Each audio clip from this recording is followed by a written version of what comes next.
Χαίρετε και καλώς ήρθατε στο νέο κανάλι Δημοκρατικό Καθήκον και στο πρώτο του βίντεο.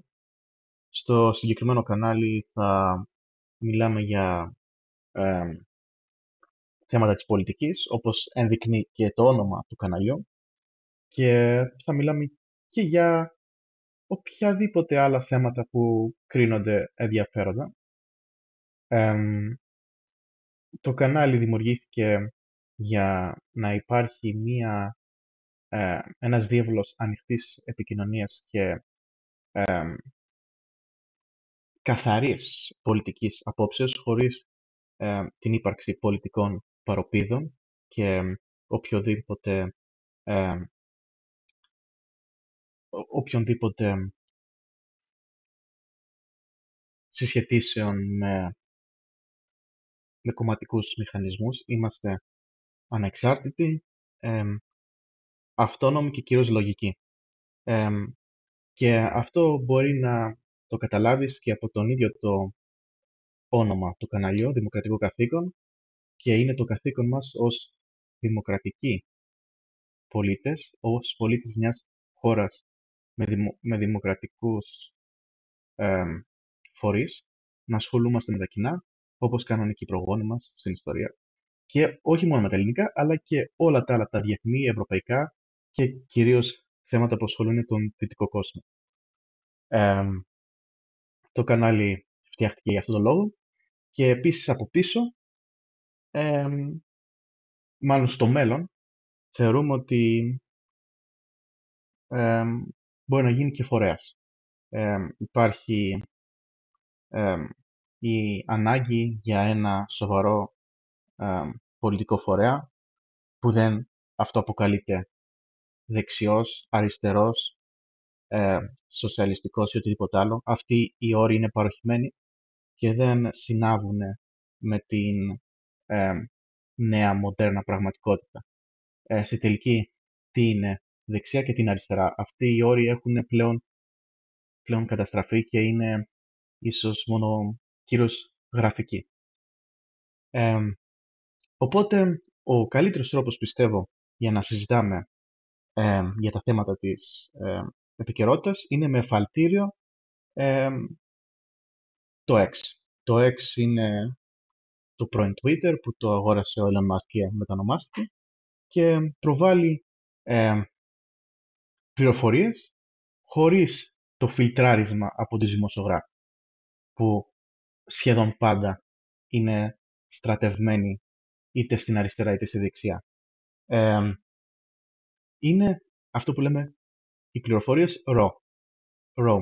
Είναι κατευθείαν από την πηγή. Δηλαδή, ο Τραμπ ποστάρει κάτι που κατευθείαν, χωρίς να έχουμε 2-3 δημοσιογράφους ή 2-3 χιλιάδες δημοσιογράφους να κάνουν σχολιασμό και να ουσιαστικά να αλλάζουν την πληροφορία. Που αυτό κάνανε από τότε που υπάρχει ο πολιτισμός, οι δημοσιογράφοι ή οι αντίστοιχοι δημοσιογράφοι έχουν καταστραταγήσει και προσπαθήσει να ε, μοιήσουν τον πολίτη προς κάποια συγκεκριμένη κατεύθυνση. Και αυτό είναι και η λογική πίσω από την ύπαρξη αυτού του καναλιού. Και πιστεύω σιγά σιγά, ελπίζω να φτιάχνουμε μία κοινότητα από λογικούς ανθρώπους που δεν διακατέχονται και από συναισθηματισμούς. Οι συναισθηματισμοί δυστυχώς πάνε χέρι με χέρι με την πολιτική, αλλά δεν συνάδουν με την πραγματικότητα και γι' αυτό είμαστε ενάντια στον λαϊκισμό, επειδή ο λαϊκισμός έχει και προσωπικά για μας έχει καταστρέψει, το βλέπουμε από πρώτο μάτι, επειδή ξέρουμε ότι έχει καταστρέψει ο λαϊκισμός στην Ελλάδα εν μέρει. Από τη δεκαετία κυρίως του 80 και μετά, που διαλύθηκε η Ελλάδα με το Πασόκ, το οποίο έπαιρνε αβέρτα κουβέρτα δάνεια για να ενισχύσει μικροπολιτικές που επέφεραν βραχυπρόθεσμα πολιτικό όφελος, αλλά μακροπρόθεσμα είδαμε τι κάναμε. Οπότε αρχίζουμε τώρα. Ε, είναι 3 Μαΐου. Είναι 3 Μαΐου μάλιστα του 2025. Οπότε ένα θέμα που έχει απασχολήσει πολύ την επικαιρότητα είναι αυτό εδώ πέρα. που λέει ότι ο Secretary of State της Αμερικής, ο Μάρκο Ρούμπιο, που είναι ένας πολύ αξιόλογος υπουργός, τον γνωρίζω χρόνια και ξέρω ότι είναι ένας πολύ αξιόλογος άνθρωπος, είπε για το AfD Party στην Γερμανία ότι η Γερμανία έδωσε το έναυσμα για την αντίστοιχη ΑΕΠ της Γερμανίας, την Υπηρεσία Συλλογής Πληροφοριών, να, ε, να κάνει, να, να κατασκοπεύει ουσιαστικά στην αντιπολίτευση που είναι το AfD. Επειδή είναι το AfD, σύμφωνα με, με τις καινούριες εκλογές, είναι το δεύτερο κόμμα. Έχει μεγαλύτερα ποσοστά από το κόμμα που είναι τώρα στην κυβέρνηση, το οποίο είναι ε, η, η αριστερή. Το SDP, something like that.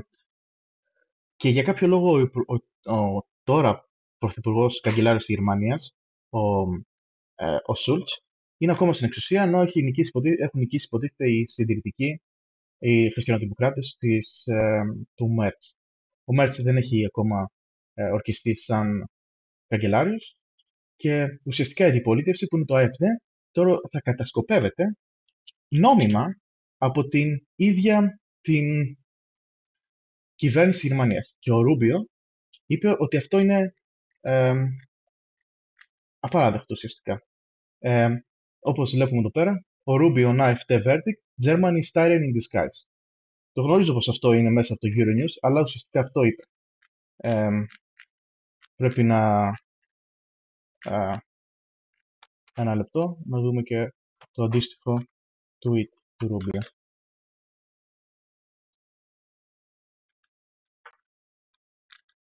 Βλέπετε, ονοματίζει, το σχολιάζει πολύ ορθά.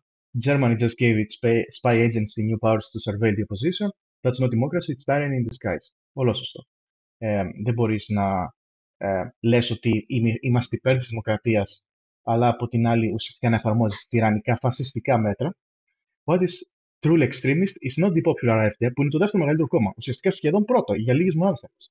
Which took second in the recent election, but rather the establishment's deadly open border immigration policies that the AfD opposes. Ακριβώς.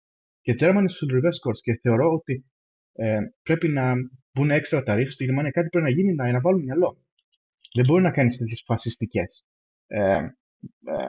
εφαρμογές. Και στη τελική, το AfD είναι το πρόβλημα ή τα ανοιχτά σύνορα που έχουν καταστρέψει την οικονομία της Ευρώπης και της Γερμανίας και αλλάζουν την ταυτότητα και, και το φάσμα της κοινωνίας. Δεν μπορείς να συνεχίσεις να έχεις τις πολιτικές. Οι Γερμανοί ή οποιοδήποτε άλλοι Ευρωπαίοι να είναι μειονότητα στην ίδια τους τη χώρα. Αυτό είναι τραγικό. Επειδή στη τελική οι Ευρωπαίοι δεν έχουν που να πάνε άμα καταστραφεί η χώρα τους, αλλά οι τρίτοι που έχουν έρθει στην Ευρώπη μπορούν πάντα να πάνε στις χώρες τους και να γυρίσουν και να είναι στη χώρα τους.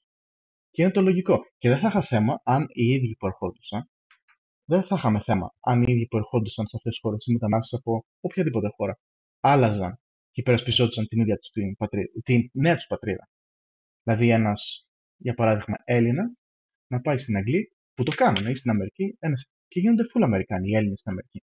Γιατί ένας από οποιαδήποτε άλλη χώρα, όπου και να πάει στο δυτικό κόσμο, δεν μπορεί ή περισσότεροι τουλάχιστον από αυτές τις χώρες δεν μπορούν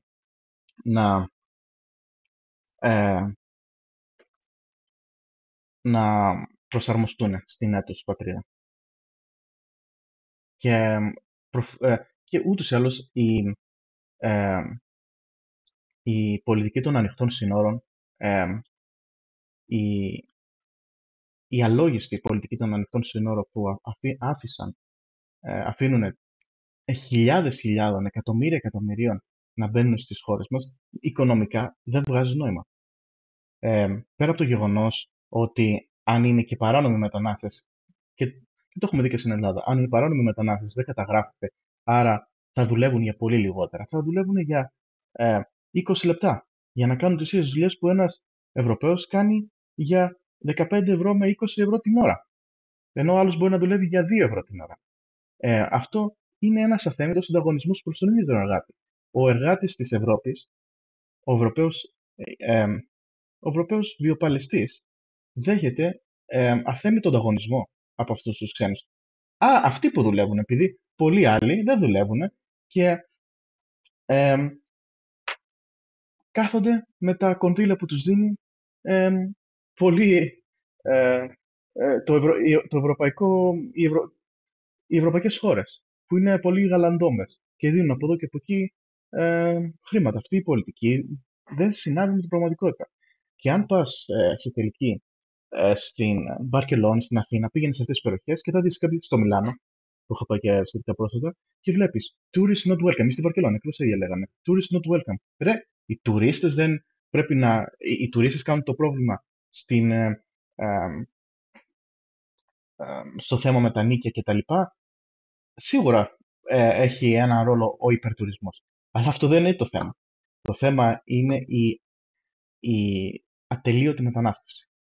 Δεν υπάρχουν οι αντίστοιχες μονάδες για να φιλοξενήσουν τόσους περισσότερους ανθρώπους. Άμα δεν υπήρχε η τόσο αχαλήνωτη μετανάστευση στην Ευρώπη, προφανώς θα υπήρχαν πολύ περισσότερα ελεύθερα κτίρια για να χρησιμοποιηθούν από τους ντόπιους και δεν θα ανέβαινε η τιμή των ενοικίων. Λογική απλή είναι. Είναι ένας φαύλος κύκλος. Έρχονται υπερβολικά πολλοί μετανάστες, αυτό δημιουργεί ε, υψηλό κόστος ζωής, είτε για το λόγο που περιέγραψα πριν, με το γεγονός ότι προφανώς υπάρχει μεγαλύτερη ζήτηση για accommodation και άρα μεγαλώνουν και οι τιμές των ενοικίων κτλ. Είτε με τον άλλο τρόπο που κάνουν αφέμη τον ανταγωνισμό στους ε, κατοίκους της χώρας, τους ντόπιους. Αυτό οδηγεί τις οικογένειες, τις ντόπιες οικογένειες, να λένε ότι δεν μπορούμε να κάνουμε παιδιά, δεν μπορούμε να συντηρήσουμε μια οικογένεια. Και αυτό οδηγεί την κυβέρνηση να λέει: έχουμε θέμα δημογραφικό, άρα πρέπει να ενισχύσουμε την οικονομία και το δημογραφικό της χώρας μας, παίρνοντας import, να φέρουμε από το εξωτερικό τρίτους, οι οποίοι ποτέ δεν θα έχουν καμία σχέση και δεν θα έχουν καμία αγάπη ή θα είναι πολύ σπάνιο να αγαπάνε τη χώρα όπως την αγαπάει ένας τόπιος. Και δεν λέω ότι δεν γίνεται. Υπάρχουν πάρα πολλοί αξιόλογοι μετανάστες και θέλουμε κάποιους σαν αυτούς. Η Ελλάδα θέλει μετανάστες. Θέλει όμως μετανάστες που μπορούν να προσαρμοστούν στη χώρα και να την αγαπάνε. Εγώ πάντα δίνω σαν παράδειγμα τον Αντοκούπο, που είναι και χριστιανός Ορθόδοξος, αν δεν κάνω λάθος. Έχει προσαρτηθεί πλήρως στην ελληνική κοινωνία, αγαπάει την Ελλάδα και αυτοί είναι οι μετανάστες που θέλουμε. Ε, και να γίνονται σε φυσιολογικούς αριθμούς. Δεν έχουμε κανένα κόμπλεξ με το χρώμα κανενός και τους θεωρούμε Έλληνες. Στη τελική, οι Έλληνες φιλόσοφοι αρχή λέγανε ότι Έλληνας είναι οποιοσδήποτε έχει ελληνική παιδεία και όχι αυτός που είναι Έλληνας. Στη τελική, ποιος είναι Έλληνας? Θα βλέπεις Έλληνες που είναι ε, καστανοί, βλέπεις Έλληνες που είναι πολύ μελαχτανοί και βλέπεις Έλληνες με ξανθά μαλλιά και γαλανά μάτια. Όλοι οι Έλληνες δεν είναι όμως στη τελική. Είτε είναι ένα από το Πόντο, είτε είναι ένα από την Κύπρο, είτε είναι ένα από τη Βόρεια Ήπειρο, είτε είναι ένα από τη Μακεδονία, είτε από την Κρήτη και από οπουδήποτε τραβάει η σκούφια του καθενός. Για παράδειγμα, κάποιοι έχουν λίγο περισσότερο αίμα από αραβικές χώρες, από το Λεβάντ, εκεί που είναι ο Λίβανος, στην περιοχή. Άλλοι έχουν ποντιακό αίμα, άλλοι έχουν ίσως και λίγο σλάβικο αίμα. Αλλά δεν σταματάει να είναι Έλληνες αν νιώθουν οι ίδιοι Έλληνες. Καλούς μετανάστες που αγαπάνε την Ελλάδα και την Ευρώπη κατ' επέκταση, επειδή η Ευρώπη είναι η μεγαλύτερη μας μητέρα, τους στέλνουμε. Και τους στέλνουμε πολύ. Ε, και ιδίως η Ελλάδα που έχει θέμα δημογραφικό. Μετανάστες όμως που δεν έχουν καμία loyalty στην Ελλάδα και στην Ευρώπη και στον δυτικό πολιτισμό, όχι, δεν είναι ευπρόσδεκτοι. Συνεχίζουμε. Έκανα μεγάλη παρένθεση εδώ πέρα. Αυτά είναι γενικά τα θέματα που ο φορέας το δημοκρατικό καθήκον, που ενδεχομένως να γίνει στο μέλλον και πολιτικός μηχανισμός, πρεσβεύει. Και να πω και κάτι παραπάνω όσον αφορά το δημοκρατικό καθήκον. Το δημοκρατικό καθήκον, ας πούμε, δεν έχει δημιουργηθεί ακόμα, αλλά η ιδέα συλλήφθηκε εμ, από εμένα και έναν πολύ καλό μου φίλο, με τον οποίο μοιραζόμαστε αρκετές κοινές πολιτικές πεποιθήσεις και το κυριότερο όμως ότι εμ, έχουμε, το, ε, έχουμε αυτό το ανοιχτό μυαλό και μπορούμε να θεωρούμε ότι θεωρούμε ότι δεν χρειάζεται να έχουμε πολιτικές προπίδες. Δεν είμαστε εντελώς ανεξάρτητοι. Αυτό. Συνεχίζουμε, να δούμε άλλο νέα.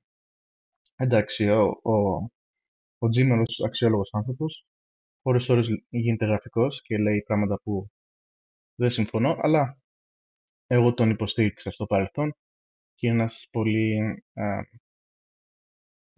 ας πούμε, σοβαρός άνθρωπος και μακάρι να έχει βγει και στη Βουλή. What the hell did Zelensky say to Trump in Rome? Approves 310 million F-16 training and support package to Ukraine. Εντάξει, το θέμα με την Ουκρανία είναι πολύ περίπλοκο. Εγώ τείνω να είμαι... Ε, προφανώς δεν θέλουμε... Καταλαβαίνω ότι κάποιες περιοχές της Ανατολικής Ουκρανίας προφανώς ήταν ε, ρώσικες.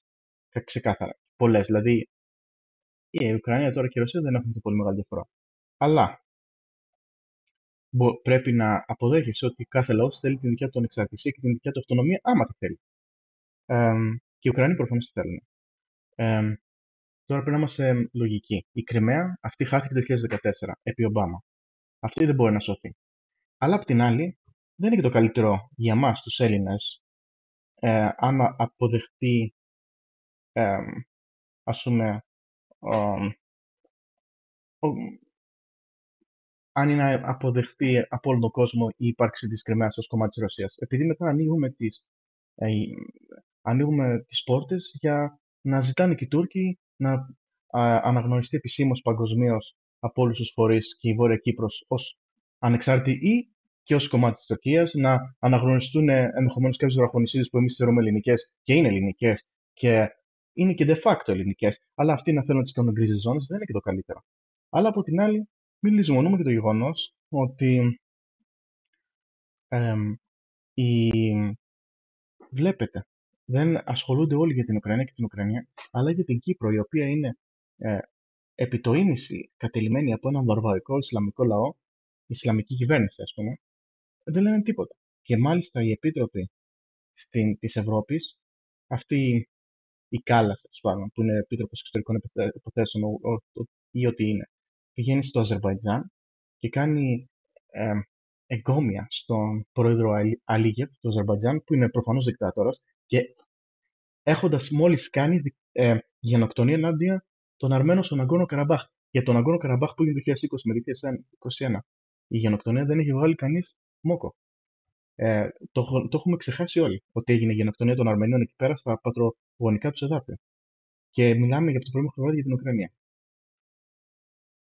Τώρα, αυτό που κάνει ο Τραμπ ίσως είναι για να ασκήσει πίεση στον Πούτιν. Για να τελειώσει ο πόλεμος. Επειδή προφανώς ούτε ο Ζελένσκι ούτε ο Πούτιν δεν θέλουν ούτε ο ένας ούτε ο άλλος να τελειώσει ο πόλεμος. Και ο Πούτιν και ο Ζελένσκι δεν είναι και καλύτεροι άνθρωποι, ας το πούμε έτσι.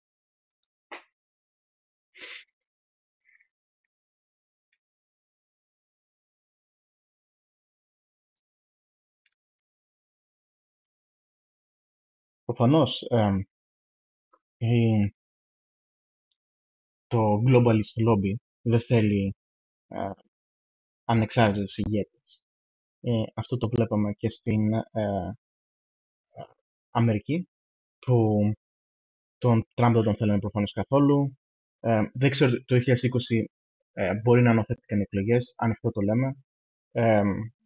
Ως και το πιθανότερο, δεν μπορεί το μέχρι μια συγκεκριμένη ώρα να ήταν να νικούσε τον Τραμπ διαφορά και ξαφνικά να υπήρχε μια τρελή διαφορά και ξαφνικά το πουθενά ο Biden να έγινε πρόεδρος. Τέλος πάντων, αυτή ήταν μια κακή παρένθεση για την ιστορία της Αμερικής και αποδείχθηκε πάρα πολύ κακός πρόεδρος. Αν θεωρηθεί και πρόεδρος, επειδή δεν ξέρω και κατά πόσο πολύ είχε την νοητική δυνατότητα να ασκήσει τα χρέη του ως πρόεδρος, έχει βρεθεί ότι το Open, το αυτόματο στήλο του Biden που έκανε την υπογραφή, δεν το χειριζόταν. Προφανώς υπήρχε και άρα δεν υπέγραφε ο ίδιος τα διατάγματά του. Προσπάθησαν να τον σκοτώσουν τον Τραμπ πολλαπλές φορές, αλλά κυρίως δύο σημαντικές φορές. Τη γνωρίζουμε τη μια φορά που χτύπησε το αυτί του Τραμπ τη σφαίρα.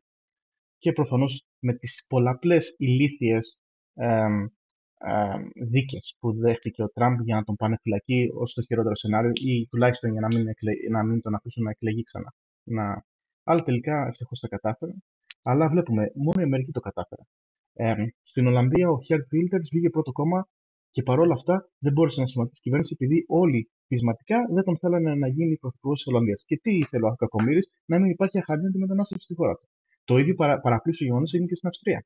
Στη Ρουμανία είχε βγει πρόεδρο στο πρώτο γύρο, θα πήγαινε στο δεύτερο γύρο κανονικά, αλλά ήταν πρώτο και φαβορή για να νικήσει ένα πολιτικό που λεγόταν Καλίνη Τζορτζέσκο, ο οποίο ήταν εντελώ ανεξάρτητο.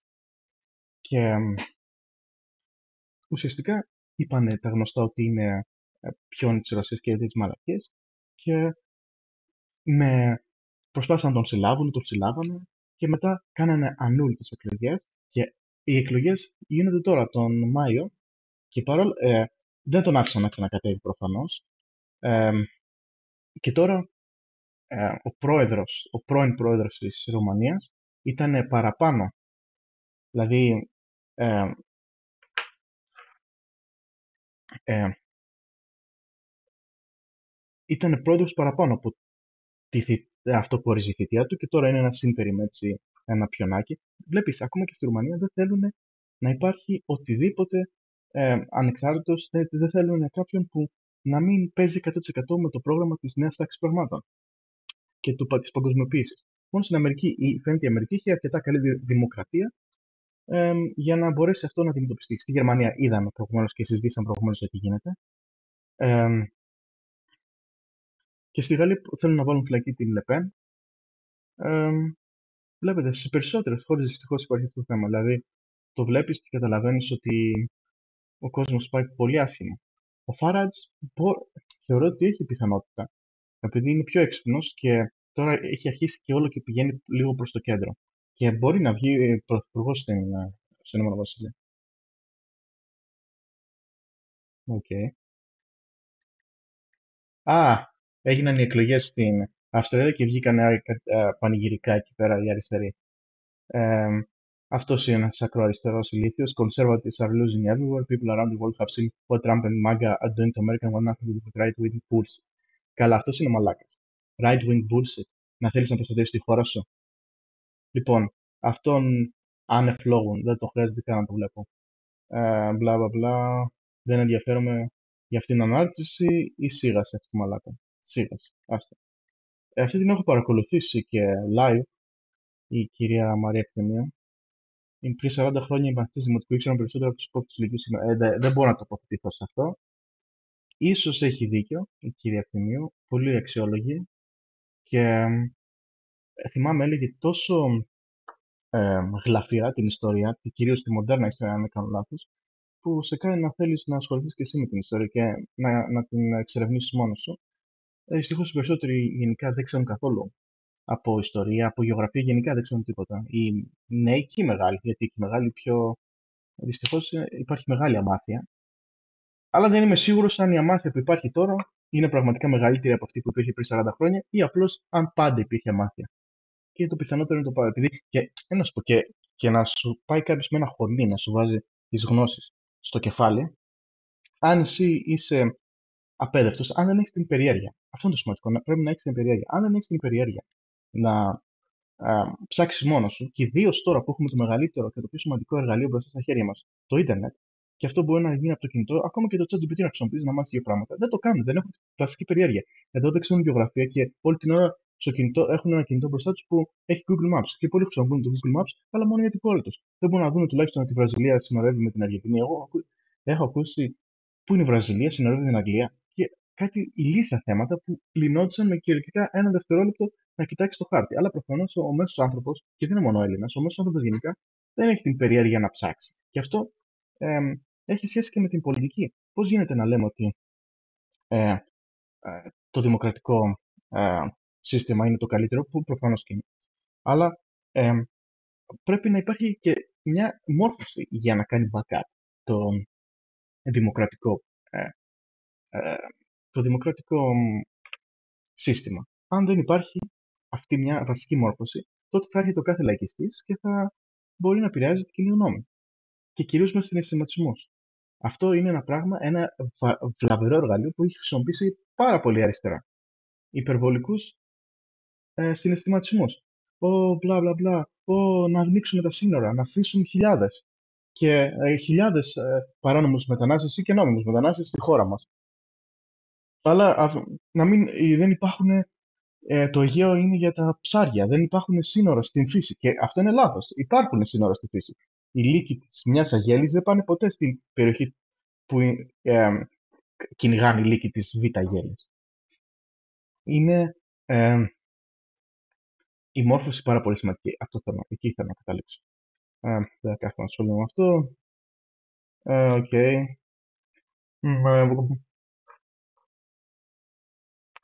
Αυτό το νέο εδώ πέρα, Zelensky has threatened that it's possible to target foreign leaders at the Victory Day parade in Moscow. Δεν θέλω γενικά να θίξω πολύ το θέμα Ουκρανίας-Ρωσίας, γιατί είναι πολύ περίπλοκο θέμα και νομίζω δεν εμπίπτει πολύ στην ελληνική πραγματικότητα.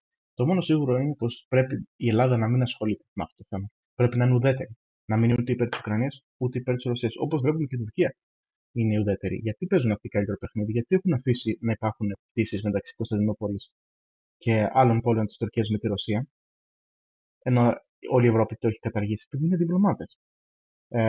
Η Ελλάδα πρέπει να δημιουργήσει δικιά τη εξωτερική πολιτική ε, ε, και να μην είναι τόσο, να επηρεάζει τόσο πολύ από την εξωτερική πολιτική τη Κολοευρωπαϊκή Ένωση, που δεν συμφέρει καθόλου την ελληνική πραγματικότητα. Πρέπει να ενισχύσουμε στρατηγικές σχέσεις με κάποιες χώρες της Μέσης Ανατολής, που είναι και η γειτονιά μας τελική, με την Αίγυπτο, με το Ισραήλ. Το Ισραήλ είναι αναγκαστικά σύμμαχος με την Ελλάδα, σύμφωνα με την τωρινή γεωπολιτική κατάσταση. Δεν το καταλαβαίνω μια αριστερή, αλλά αυτό είναι η αλήθεια. Ε, δεν λέω ότι πρέπει να είμαστε συνεχώς. Κοιτάξτε, η μόνη χώρα που πρέπει να υποστηρίζει ένας Έλληνας είναι η Ελλάδα. Καμία άλλη. Αλλά σύμφωνα με τις κάθε συνθήκες θα μπορεί να αλλάζει τη στρατηγική της με με τους ανάλογους καιρούς. Δηλαδή τώρα το Ισραήλ είναι σημαντικό να είναι σύμμαχος με την Ελλάδα. Επειδή η, η Παλαιστίνη, αν γίνει κυρίαρχο κράτος, που τώρα δεν είναι, θα είναι σίγουρα πυρήνας της Τουρκίας. Και αυτό το θέλουμε. Ήδη έπεσε το καθεστώς του Άσαντ στη Συρία και έγινε η Συρία ένα ουσιαστικά μια τουρκική επαρχία. Το θέλουμε αυτό, μια ισχυρή Τουρκία στη Μέση Ανατολή? Όχι. Άρα είμαστε σε όλα τα θέματα ενάντια στην επέκταση της Τουρκίας. Αυτό συνεπάγεται και να είμαστε ενάντια σε όλους τους συμμάχους της Τουρκίας. Και επίσης, πάρα πολύ σημαντικό να προστατεύσουμε τους χριστιανούς της Μέσης Ανατολής. Είτε στο Λίβανο, που από εκεί που ήταν 80% ο Λίβανος δημιουργήθηκε για να είναι μια χριστιανική χώρα στη Μέση Ανατολή και τώρα έχει 40% χριστιανούς, επειδή οι άλλοι γίνονται πρόσεκτοι, τους κυνηγάνε οι μουσουλμάνοι. Αυτό είναι το κακό. Δεν μπορούμε να αφήσουμε την Ευρώπη να γίνει όπως η Μέση Ανατολή, να μας κυνηγάνε αυτοί. Η Συρία παλιά έφτιαξε μέχρι και 15-20% χριστιανούς. Οι Δρούζους, οι οποίοι και αυτοί κυνηγούνται από τις Ισλαμικές κυβερνήσεις όπως και οι Αλαβίτες. Έχει γίνει γενοκτονία πριν λίγο καιρό στη Συρία και κανείς δεν έβγαλε μιλιά. Και βέβαια και οι κόπτες στην Αίγυπτο. Και αυτοί πρέπει να βοηθούνται από την Ελλάδα. Και προφανώς να είμαστε σύμμαχοι με την Αρμενία και ίσως με το Ιράν. Αν και εγώ είμαι πολύ κατά της κυβερνήσεως του Ιράν, της Ισλαμικής Σιητικής κυβερνήσεως, ίσως γεωπολιτικά να βγάζει νόημα στην παρούσα φάση να είμαστε υπέρ ε, του Ιράν. Και ήθελα ε, να επισημάνω, αυτό τώρα μου έρθει τώρα, ότι παραδόξως ένας βουλευτής του ΣΥΡΙΖΑ, γι' αυτό δεν χρειάζεται να βάζουμε ετικέτες, είναι ο μόνος, τουλάχιστον που ξέρω, ευρωβουλευτής που φέρνει στην επικαιρότητα πάντα το θέμα με τις γενοκτονίες που έχουν υποστεί οι Σύριοι, οι χριστιανοί στη Μέση Ανατολή. Καλά, προφανώς έχει και δεν συμφωνούμε, αλλά τουλάχιστον σε όλα. Αλλά σε αυτούς τους τομείς συμφωνούμε. Για παράδειγμα, Ζητώ ισχυρέ και ανεπιφύλακτε αιρεσιμότητε στην συμμετοχή οποιασδήποτε τρίτη χώρα στην ασφάλεια και στην άμυνα τη Ευρώπη. Η Τουρκία δεν τη πληρεί άλλα 10 στο τραπέζι. Τελεία. Σωστό. Παρόλο που είναι ΣΥΡΙΖΑ. Και οικονομικά ενδεχομένω να έχουμε αντιδιαμετρικά πολιτικέ διαφορέ. Αλλά σε αυτή στην εξωτερική πολιτική είναι πολύ σωστό και είναι πολύ αξιόλογο άνθρωπο. Αυτή, η Κάλλα, είναι μια μαλάκο. Έτσι πρέπει να την χαρακτηρίζουμε. Δεν θέλω να πολυκάτσω σε αυτό το θέμα, αλλά βλέπετε, λέει ακριβώ ό,τι έλεγα εγώ πριν λίγα λεπτά. Σήμερα η μέρα μνήμη γενοκτονία των Αρμενιών κατέθεσα κατεπίγουσα. Αυτό το λέει ο Φαραντούρη του ΣΥΡΙΖΑ, Ευρωβουλευτή του ΣΥΡΙΖΑ. Κατέθεσα κατεπίγουσα ερώτηση προ την ύπαστη εκπρόσωπο για την εξωτερική πολιτική Κάγια Κάλλα, Εστονή τώρα, η παλιά πρωθυπουργό τη Εστονία, μια χώρα με 1 εκατομμύριο, πώ έχουμε δώσει σε ένα τόσο μικρό κράτο να κάνει με κομμάτι στην Ευρώπη. Και δεν έχει ψηφιστεί από κανέναν πολίτη τη Ευρώπη. Δεν υπάρχει δημοκρατία στην Ευρωπαϊκή Ένωση. Εν ώψη εθνιστική επίσκεψη στο Αζερβαϊτζάν. Βλέπετε, επισκέφτηκε η άλλη Καριόλα, επειδή έτσι πρέπει να του χαρακτηρίζουμε. Επισκέφτηκε μια δικτατορία και του έκανε και εγκόμια. Αυτό είναι το τραγικό. Αλλά με τη Ρωσία είναι κέρβερο. Αλλά με το Αζερβαϊτζάν, που προμηθεύει και την Ευρώπη με, με ρώσικο φυσικό αέριο από την πλάγια οδό, τι έκανε τεμενάδε. Παράλληλα, το Αζερβαϊτζάν βαρύνεται με την εθνοκάθαρση του Ναγκόνο Καραμπάχ. Ακριβώ τι είπα. Μετά από τη στρατιωτική επιχείρηση του Σεπτεμβρίου του 2024, πάνω από 100.000 Αρμενοί, σχεδόν το σύνολο του αρμένικου πληθυσμού τη περιοχή, έγιναν πρόσφυγε στην Αρμενία. Ακολούθησε μακρά περίοδο ανθρωπιστική κρίση με επιστροφή φαρμάκων, μπλα μπλα. Ακριβώ, έχει απόλυτο δίκιο. Έχει απόλυτο δίκιο και μάλιστα θα το κάνω και retweet.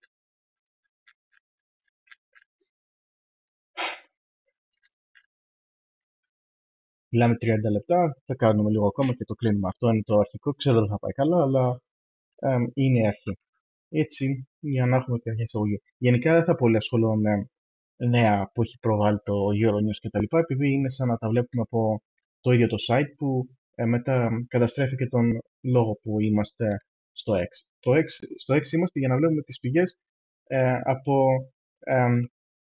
να βλέπουμε τις ειδήσεις από την πηγή και όχι για να βλέπουμε μέσα από το Euronews που έχει προφανώς αλλοιωθεί από τους δημοσιογράφους. Αυτή είναι η Κάμαλα και αυτός είναι ο αντιπρόεδρος Waltz, κάπως έτσι. Προφανώς και όχι. Είναι άχρηστο.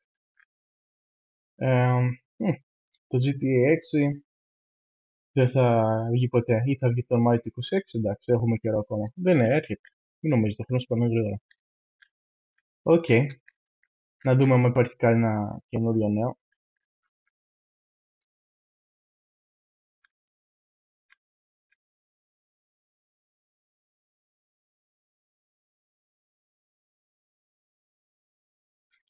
Ο Nigel Farage που είναι στο Reform έχει ανωδική πορεία. Αυτό επισημαίνεται εδώ πέρα. Οκ, αυτά είναι κυρίως τα νέα.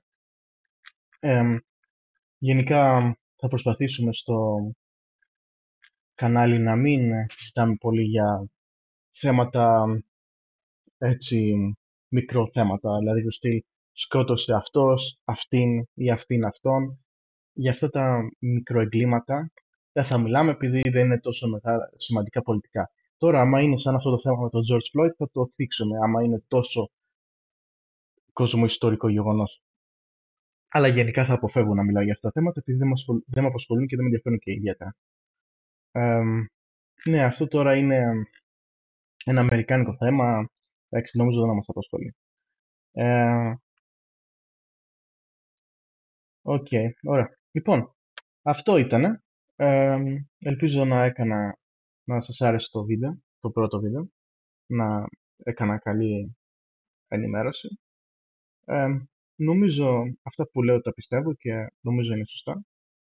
Αν διαφωνείτε, προφανώς έχετε το δικαίωμα να διαφωνείτε και άμα θέλετε να σχολιάσετε και να πείτε την γνώμη σας και εύχομαι να έχετε ένα όμορφο Σαββατοκύριακο.